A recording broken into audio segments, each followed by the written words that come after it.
Što se tiče odluke o nastavku subvencionisanja prevoza za naše najstarije sugrađane, ona ostaje na snazi, s tim što smo u obuhvat stavili i decu, odnosno osobe sa posebnim potrebama. Ono što je veoma važno da smo iz ovog akta ukinuli, odnosno skinuli sa dnevnog reda u izmenama viši republički akt koji opredeljuje da se vojna lica, uniformisana lica, policijski službenici, komunalna policija i tako dalje takođe stavljaju i deca ispod 7 godina takođe u gradskom i prigradskom saobraćaju koriste usluge prevoza besplatno. U buduće sportski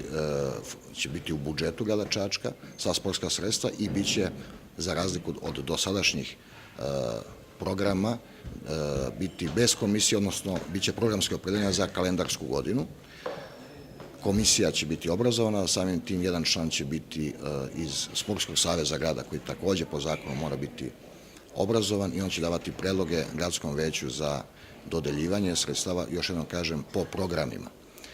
U te programe u obuhvatu je i amaterski, i profesionalni, i školski, i sport za osobe sa posebnim potrebama.